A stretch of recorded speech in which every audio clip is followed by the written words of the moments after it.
I'm ready. Look at the camera as I could be. That was really annoying last time. All right, y'all. So let's go ahead and hop in this thing. So if y'all remember last week and the week before, we've kind of been leading up to this. We first started talking about electric charges and static electricity. Then we moved on to talk about conductors and insulators and sort of how to like harness the power. I have the power.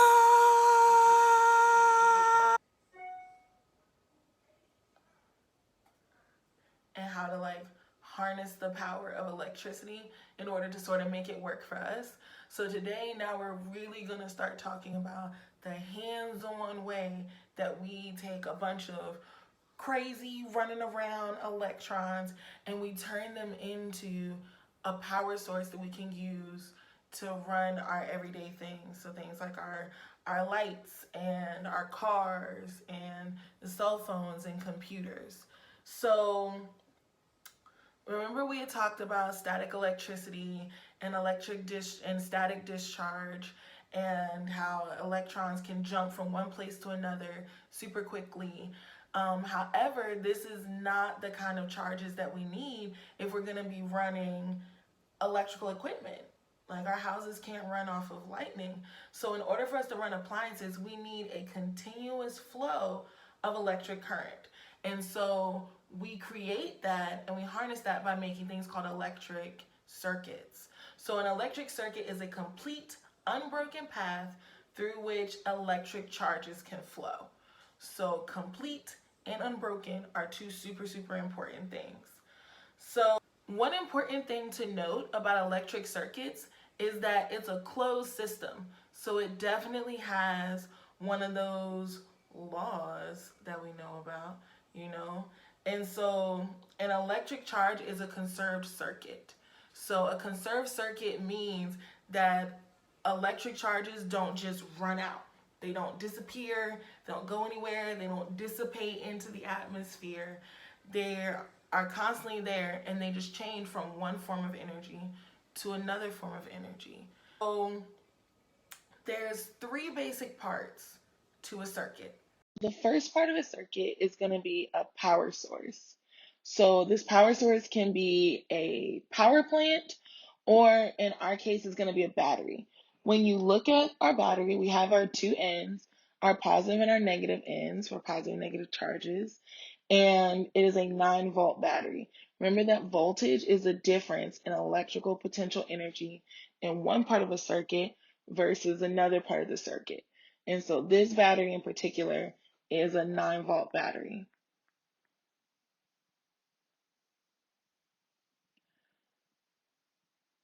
The next thing that you need is a resistor or an object that runs off of electricity.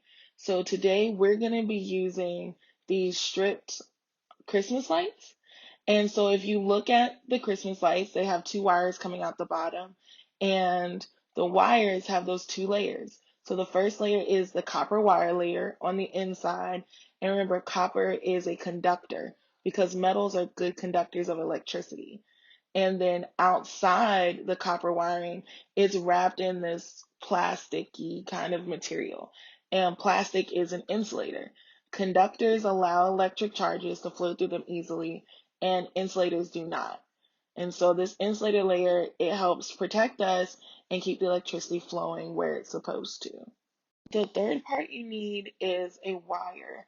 So the wire is going to connect your resistor to your power source and give electricity a clear path to travel around your circuit. If you look at the wires we have here, they're once again those two parts where on the inside they have a metal component that is the actual conductor that's going to move electricity, and then it's wrapped in this blue plastic that is our insulator to help protect us and keep electricity where it's supposed to be. The next part we're going to talk about is a device called a switch. So not every circuit has a switch, but switches are used to help control the flow of electricity and electric current. So it's really good for explaining the first part of how we categorize switches. well, not switches, but how we categorize circuits. So the first way we categorize circuits is we can have an open circuit. So an open circuit is when you have a break in your circuit, so electricity does not have a clear path to follow and there's a gap in your circuit. So when a circuit is open, their electricity is not flowing through your circuit and your resistor or your object that runs electricity will not turn on.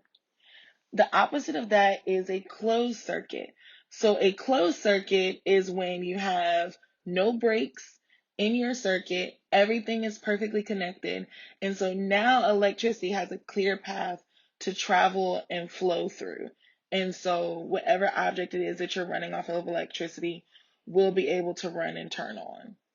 Next, here we're going to talk about the two different types of circuits.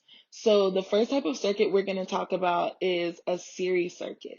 So, a series circuit is kind of like a track around a football field where there's a clear path and it's one clear path that electricity can travel around from the energy source through the wires to the resistor and back. So, in a series circuit, it's all about just having that one clear path. So right now, the circuit that we're looking at is categorized as an open series circuit. It's an open series circuit because there's a break in the circuit because the circuit is open and electricity cannot flow through. If we close the switch, we now have a closed series circuit. So electricity has a clear continuous path that it can flow around without being disturbed, and thus our resistor or our light turns on. The next type of circuit that we're going to talk about is a parallel circuit. So the one I've built, it looks really complicated because I was trying to fit everything in there. So I'm going to insert a quick picture of what a parallel circuit looks like. So you have a good mental picture to compare what I've made and it'll be easier to explain. So in a parallel circuit, if a series circuit is like a track around a football field, a parallel circuit is going to be like grid city streets, where instead of electricity only having one um option of where to flow and how to flow, on a parallel circuit, electricity has many different paths that it can take in order to complete the circuit. And so if you look at the circuit here, there's multiple paths that electricity can take to get from the energy source to the resistors and back. So right now what we're looking at is an open parallel circuit, and it's an open parallel circuit because the switches are open and there's a break in your circuit. And so there is not a clear path that electricity can travel through. However, if we close these switches, now we've completed the circuit and we've closed the path off. And so electricity is able to flow through uninterrupted and thereby light our resistors, which are our what are these things called? Oh, our Christmas lights. So the super interesting thing about parallel circuits is that if you open the circuit in certain places, it will only affect certain resistors. So if we open the circuit towards this backlight, then we've broken the circuit for that particular light.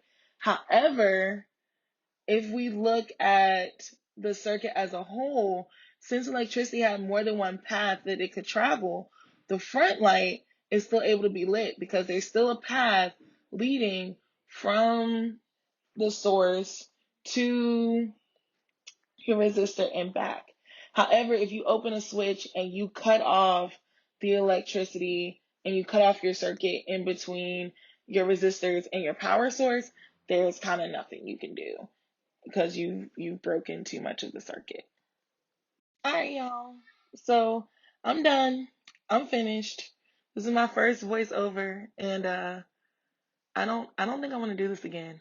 This is hard, but we're gonna shout out that good old recording cred. to Mr. Huckabee. So if you have an issue with not being able to see parts of my circuits, blame my brother. That's who you should blame.